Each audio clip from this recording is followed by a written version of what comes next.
Hi, welcome to this SIDEWALK video on Introduction to Sequencer in Unreal 5. So in this video, I'm going to cover several basic concepts on working with Sequencer, and I will do it in a few different segments, starting with setting up your level sequences and working with the camera, then moving on to animating a simple object, setting keyframes and having it move within your level sequence. Then after that, I will cover working with skeletal meshes and animations, and a little bit more on that later. Okay, so as usual, I'll start with a demonstration without explanations. Then after that, I will go into the breakdown. Okay, so let's begin.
so that was the end of the first demo. Now to explain what I've just been doing. Okay, so when starting out with let's see. Okay, so when starting out with sequencer, right? What's important to note is sequencer works with these objects called level sequences. So to add a level sequence, you can come up to the button up here, right? To add a level sequence. There are two options here for you. There is a master sequence and a level sequence. So you can think of them as the same thing actually, right? The master sequence is just kind of more setup for you with, you know, 5 level sequences all set up inside it already for you. So it's a little bit more convenient for you to get started with, but it's probably more useful to learn how to set it up yourself by starting with level sequences. So basically what I've done to start this whole demo off, right, was to create a level sequence, right? And then I placed it somewhere in my folders. So create a folder for that, right? So maybe you want to call it, you know, something like this, right? So it's basically a level sequence, but you're calling it a master sequence, okay? Then within this master sequence, you're going to add other level sequences. So it's kind of like adding level sequences within a level sequence. And then each level sequence will basically be one camera shot, right? So the first thing that we added in the master sequence is a shot track. So we added a track here and chose a shot track. So this shot track, it basically allows us to line up and compose the different shots. So to add your first level sequence, you click on shot, and then you can select something that you've created already, or you can choose to add a new one. So you can insert shot. So this, by selecting insert shot, you're basically creating a new level sequence. So you can just call it whatever you want. Okay, and it will get added for you. Now, what you're adding here, okay, basically is a 5-second long clip, right? So how do we know it's 5 seconds long? Because by default, it is about 150 frames over here, 0 to 150. And then up here, you see that this is a 30 frames per second cinematic sequence, right? So, so basically, that's how you kind of arrive at 5 seconds. So 150 frames at 30 frames per second, that's 5 seconds. So if you wanted something shorter or longer, you can simply extend it by pulling the edge over here. You can see that blue line increasing. So that extends the length of the level sequence that you've just added. Or you can, if you want it shorter, you can just go to the frame length over here and then go to this actions button here and trim section right or left, whichever suits your purpose. So I want to cut it shorter, so I can just trim section right, and then you can see that clip gets trimmed. But you know, this is not this destructive method. You can just kind of get it back by extending it again, right? Okay. So you got your master sequence, and then you have your first level sequence placed inside within a shot track. Then the next step is to go in there and add a camera. So if you double click on the shot, you go inside that level sequence to line up, you know, your objects. But first thing you notice is that you can see this nested hierarchy view over here, right? We double clicked on shot 01A. So over here, if you wanted to kind of pop back out again, you can just simply click on master sequence. Then you kind of hop out. Then you double click on this to go back in, right? So once inside here, what you want to do is to set up your cameras. But before you do that, you want to make sure that your viewports are set up, you know, easily for you to navigate. So one way is that you can click on this icon over here and select layouts. So by default, maybe you have something like this, and maybe you want to get a 2-panel layout. So you can just select 2 panes over here. And then you want to set one of them up with the cinematic viewport and one of them as just your default viewport. So it just makes things easier. Okay. Right. So next up is to set up a camera, right? So the camera that you're kind of controlling here is just the default viewport camera. So that's not your cinematic camera. What you got to do is you got to come over here and add a camera. Okay. So you can click on this camera icon over here, and it sets things up for you. It sets up a camera cuts track, and it sets up your cinematics camera actor over here, right, on your timeline. Okay, so to start kind of animating your camera very easily, you just have to make sure that your timeline is at 0 to start with, okay, and you want to position your camera wherever you would like it to be. So you can either do it from this viewport view over here by controlling it, okay, like so, or you can possess the camera directly by going to this view here and going to select the cinematic camera actor. So this will allow you to possess the camera and move it via WASD, right, to wherever you want it to be. Okay, so you can set this up. Okay, like so. At this point, it's worth mentioning that you can change the camera values properties by going to the details and changing the lens settings and focal length and so on and so forth, right? Whatever suits your needs. Okay.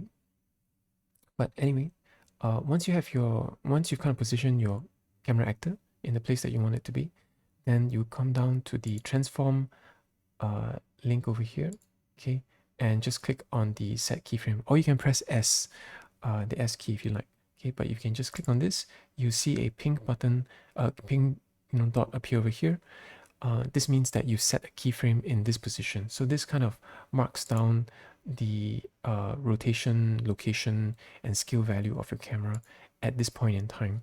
So the next step is just to move the timeline down to wherever you need it to be. So at 30 frames per second, 60 frames means is 2 seconds later. So where would the camera be 2 seconds later?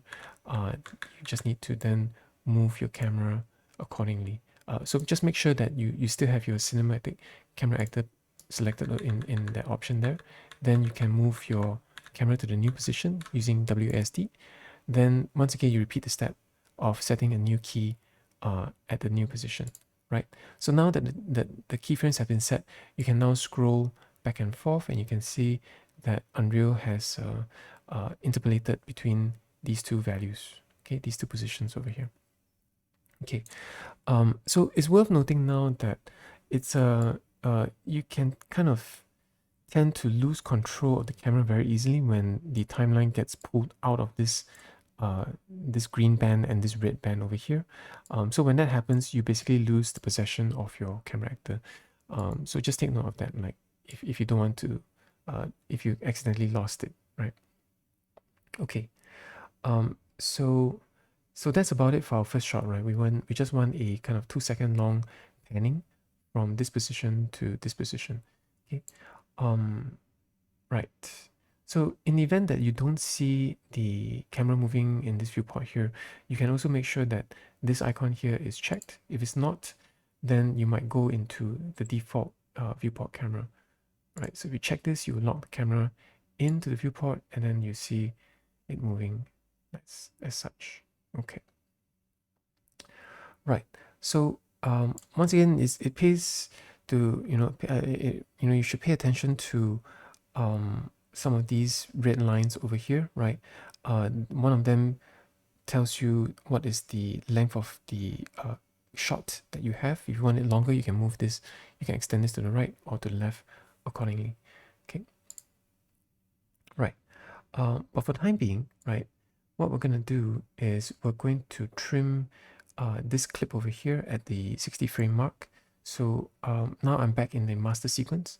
Select the shot 1, then trim section right. Okay. Then now I have a 2 second clip of the camera moving this way. So you can see that the camera is not moving in this viewport. So you can just kind of check this to lock the viewport, then it'll move accordingly. Right, so this will happen quite often, right? You might find yourself kind of going in and out of this lock to get things done, right? Just to check your shot and then go back out to get things done, right? So that basically concludes our first shot. And if you want to set up a second camera view now, there are a couple of ways to do so. The way that I've demonstrated is that you can actually just copy the shot that you have already. So you can just right click on the shot and duplicate shot. and then give it a new name, right? So this will be a new level sequence for you. And you can see that sequencer will create it below as a separate short track. Well, you don't really need a separate short track for this case. You can just move this up like so. Okay, so they're basically they're exactly the same setup. Okay, so what we're going to do is we're going to go into shot 02A and we're going to change it, double click on it and come in here. And this time I would like to move the camera somewhere else. Right. Okay, so just want to make sure that I got this right now. Okay. Right. Okay, so I probably didn't do it properly. So so this tends to happen when you have that frame on the last, right on the line over there. So that will make things a little bit messy.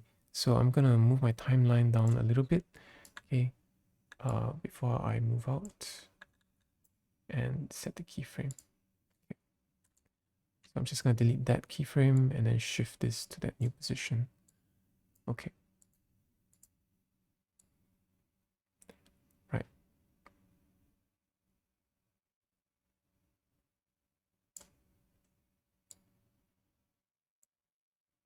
Okay. Process it and move out. Make sure I set it and check it. Okay, that looks correct.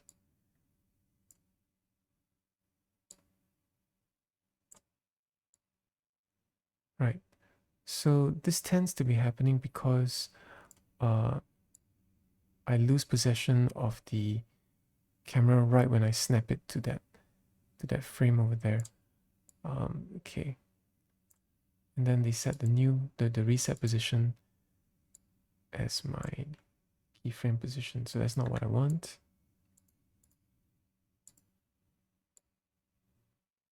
Okay, this is what I want. Right. Okay. So I'm just gonna come back out and make sure I get a little bit more working area, like so. Okay.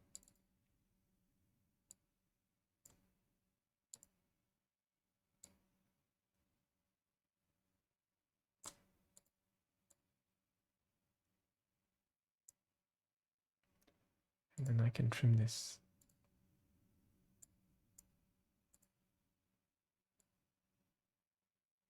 Right, so that looks good. Right. So that was one way to make another shot. The other way to make another shot is just to repeat the same method as the first shot, right? Which is just to come up here to the end and add a new shot. Okay, like so. And move this to wherever you need it to be. Go in there and add another camera. Okay. So when you see that these options here turn red, it's because your timeline is outside of this green hash zone. So you gotta move it in a bit, right, before you start doing the keyframing, right? So that's basically it for working with short tracks and your cinematic camera actor. So you just have to remember to save your files. Okay, go along. And then now I'll start the second part. So now that you know how to work with cameras and set up your multiple sequences, now the next is to try and move some objects within the scene, right? And the process is pretty much the same as setting up a camera. Okay, I will demonstrate. Let's go into master sequence. Okay. Right. So what I want to do is I want to, okay, so I want to make one of these objects move within the scene. And to do so, I will have to go into my shot, okay, in my first shot over here. And I will have to act add whatever I would like to move into the tracks over here, into this particular level sequence. So for example, if I wanted this cone to kind of hop up and down, I would have to select the cone and then come down here and add track. When I click on this, I can select the actor to sequencer and add the cone that I've selected. Okay, and once that is done, that particular object is now part of shot 01A. And you can see that under the cinematic actor here, we have now the cone static mesh actor over here. Great. So now that I have this within timeline, I can basically animate it the way that I did the camera. So I can go to frame 0 and then set a keyframe, move down the timeline, okay, like so, and then shift the object to its new position and set a new keyframe. Okay, then move it to a new position. And if you want to, you can actually copy and paste keyframes. So you can actually select this position, Control C, and then come down to a new position, Control V, right? And you can still kind of shift the keyframes position along the timeline, like so. So you can see it's kind of moving out and it's going back to its original position as the camera is panning, right? So it's as simple as that. For animating objects, right, on the timeline, you have to add it to the track. Then after that, you have to set your keyframes. Okay. All right. So now for the final segment, okay, I will show how to work with a skeletal mesh and set it up with animations.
Right, so that concludes the demo for the working with skeletal mesh and animations.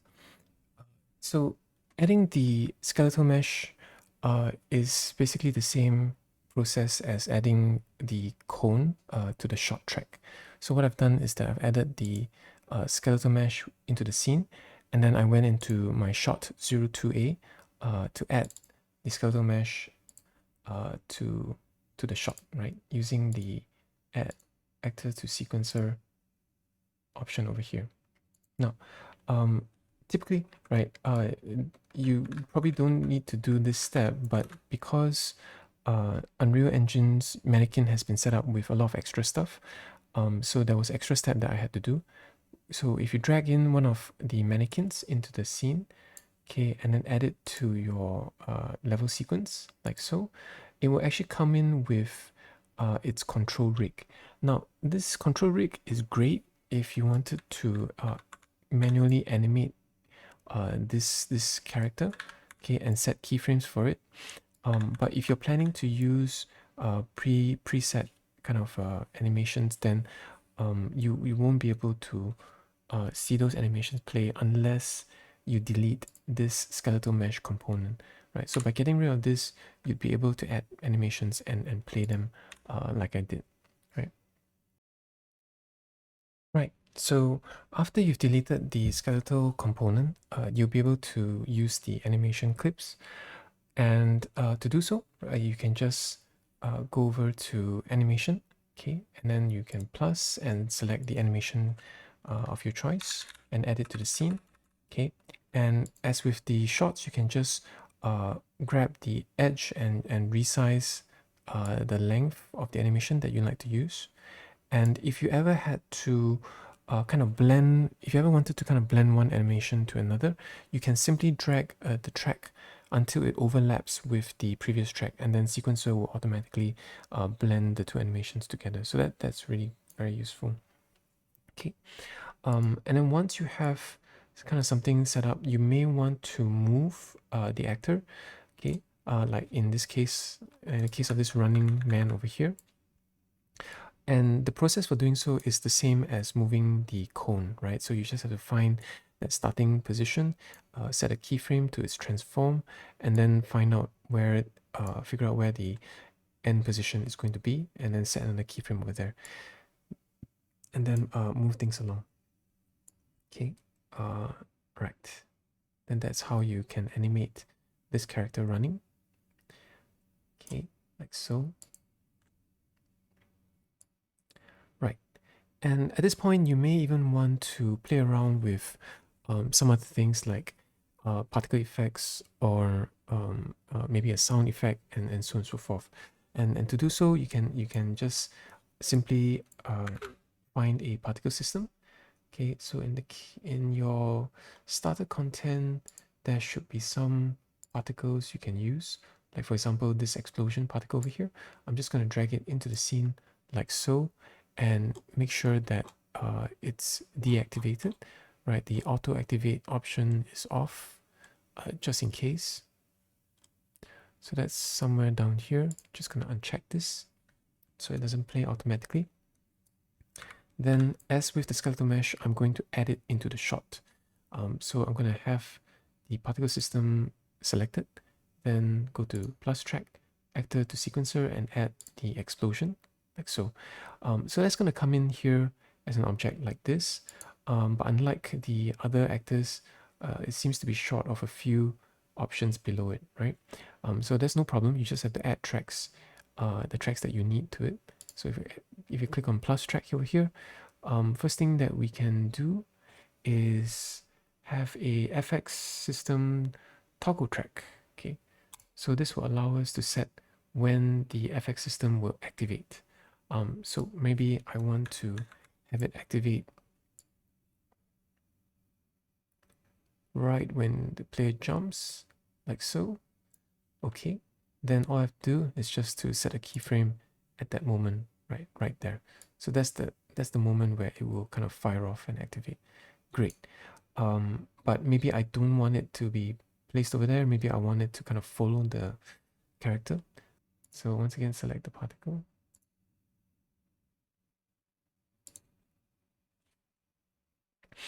I guess in this case, I may go into the skeletal mesh and add a new socket.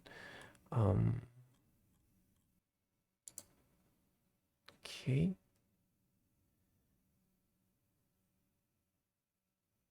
Right. So that's no good either.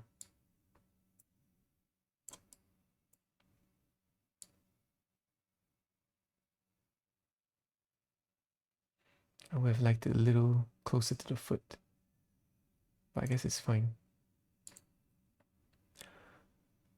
Then finally, I can add another track to accompany this particle system, and this time I can choose perhaps an audio track, okay, and add an audio, perhaps an explosion, and then just move this to roughly where the explosion occurs.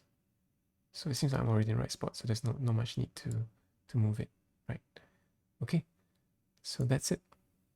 Right, so that was a brief introduction to how to work with skeletal meshes and animation tracks, as well as adding in and activating particle systems and audio.